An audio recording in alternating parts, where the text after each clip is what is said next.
हाय, आज से हम स्टार्ट करेंगे अपना कोर्स। जैसे कि मैंने आप लोगों को बताया था 7 नवंबर से हम अपना कोर्स स्टार्ट करेंगे। तो आज है 7 नवंबर, तो हम अपना कोर्स स्टार्ट करेंगे। तो सबसे पहले मैं आपको बायोलॉजी और केमिस्ट्री दोनों को पढ़ाऊंगा, लेकिन आज जो हम स्टार्ट करेंगे वो हम बायोलॉजी का पहला चैप्टर स्टार्ट करेंगे, जो कि है पुष्पी पौधों में लैंगिक जनन, जिसको हम इंग्लिश में कहते हैं sexual reproduction in flowering plants.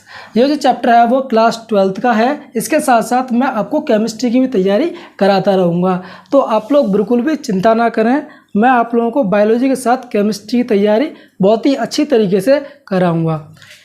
और जब तक आपके बोर्ड के एग्ज़ाम होंगे उससे पहले ही हम अपना जो कोर्स है इसको ख़त्म कर लेंगे। तो सबसे पहले हम देखते हैं इसमें रिप्रोडक्शन क्या होता है। रिप्रोडक्शन जिसे हम हिंदी में जनन कहते हैं। रिप्रोडक्शन का मतलब होता है अपनी ऐसी संतति को उत्पन्न करना। हर जीव के अंदर यह क्षमता होती है कि वो अपनी ऐसी संतानों को उत्पन्न कर सकता है, तो उसी को हम कहते हैं रिप्रोडक्शन, यानी कि जनन, यानी अपनी जैसी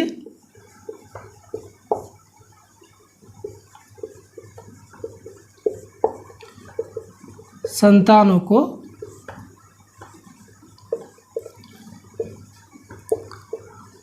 उत्पन्न करने की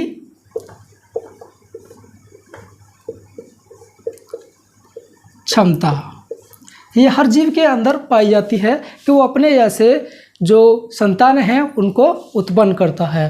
तो इसी को हम कहते हैं रिप्रोडक्शन, जिसे हम हिंदी में कहते हैं जनन। अब रिप्रोडक्शन जो होता है वो 2 प्रकार का होता है। कितने प्रकार का होता है? 2 प्रकार का।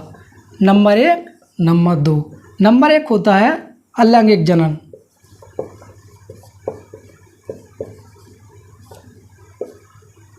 अलैंगिक जनन।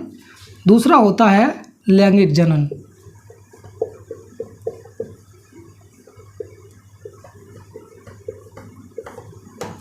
जिसको हम कहते हैं इंग्लिश में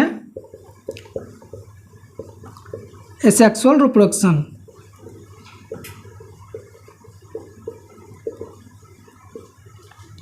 और इसको कहते हैं सेक्सुअल रिप्रोडक्शन।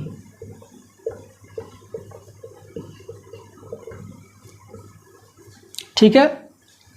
रिप्रोडक्शन 2 प्रकार का होता है, asexual and sexual reproduction.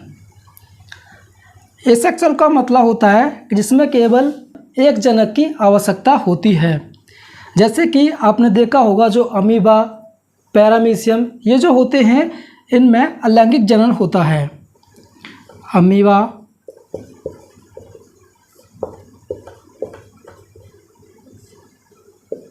Paramecium, ठीक है। और लैंगिक जनन में 2 विपरीत लिंग वाले जनकों की आवश्यकता होती है, जिनको हम नर और मादा, यानी कि मेल और फीमेल, ठीक है। तो जब इनसे गैमेट बनते हैं, नर का एक गैमेट जो होता है उसको कहते हैं हम स्पर्म, और मादाओं में ओवम, ठीक है। तो ये जब फर्टिलाइजेशन करते हैं तो बनाते हैं जाइगोट।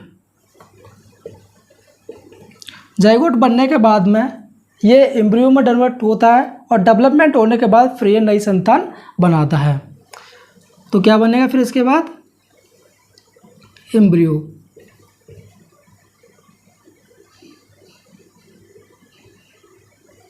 एम्ब्रियो, ठीक है। और एम्ब्रियो बनने के बाद फिर ये नई संतान बनाएगा, ठीक है। तो ये था किसके बारे में? रिप्रोडक्शन के बारे में कुछ बेसिक सी बातें जो आपको पता होनी चाहिए, तभी आपको आगे का चैप्टर समझ में आएगा। तो चलिए इसके बाद में आगे देखते हैं। अब हम इस चैप्टर के शुरुआत में देखेंगे सबसे पहले पुष्प की संरचना। जब तक हमको पुष्प की संरचना नहीं आएगी तब तक हम इस चैप्टर को समझ नहीं पाएंगे।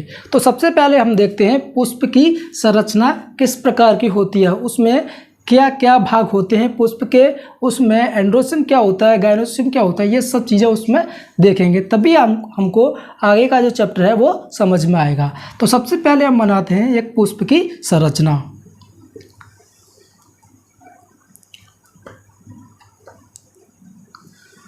तो ये इसमें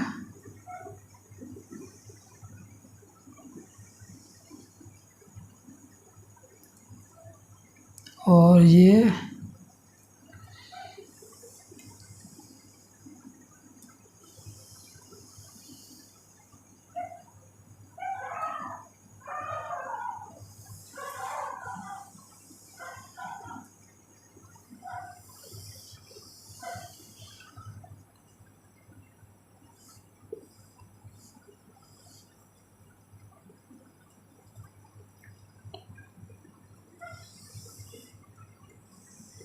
कुछ इस प्रकार की होती है पुष्प की संरचना।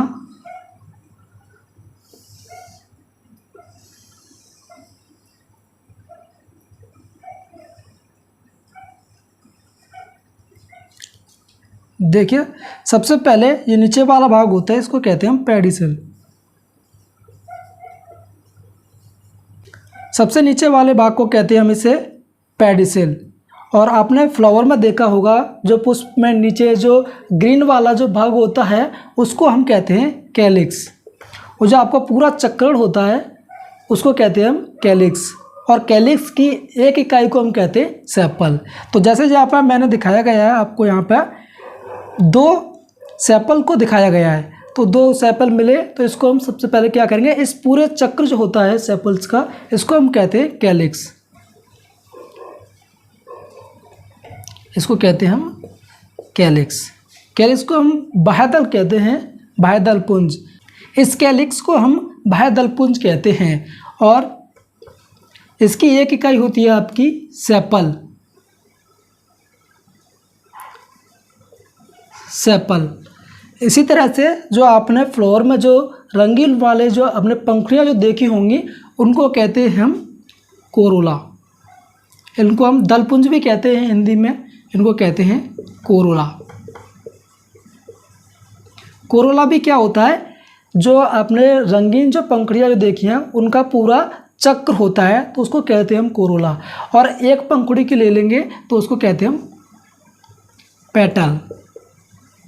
ठीक है, इसको कहेंगे हम पेटल। इसके बाद में इसमें ये जो होता है आपका, ये होता है फिलामेंट। और ये जो है ऊपर आपके हैं एंथर यानी परागकोश।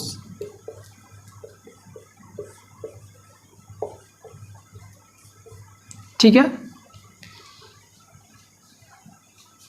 यहाँ पे जो एंथर है और जो फिलामेंट है ये मिलके स्टामिन बनाते हैं। और स्टामिन्स जब बहुत सारी स्टामिन्स जब मिलती हैं तो वो बनाती हैं फिर एंड्रोसियम। ठीक है, तो स्टामिन्स मिलके क्या बनाएगी, अपना एंड्रोसियम। और एंड्रोसियम क्या होता है, ये पुष्प का नर जनन अंग होता है। और यहाँ पे आप लोग देख पा रहे होंगे इसको कहते हैं हम स्टिग्मा। यहाँ पर जो परागकण हैं वो आते हैं यहाँ पर जो परागकण हैं वो एंथर से निकल के यहाँ पे आते हैं। और इससे नीचे वाला हिस्सा होता है आपका स्टाइल।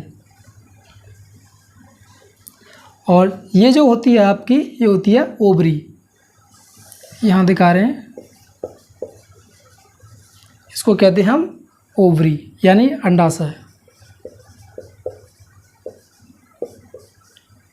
ठीक है, इसके बाद में इसमें संरचना होती है कुछ इस तरह से।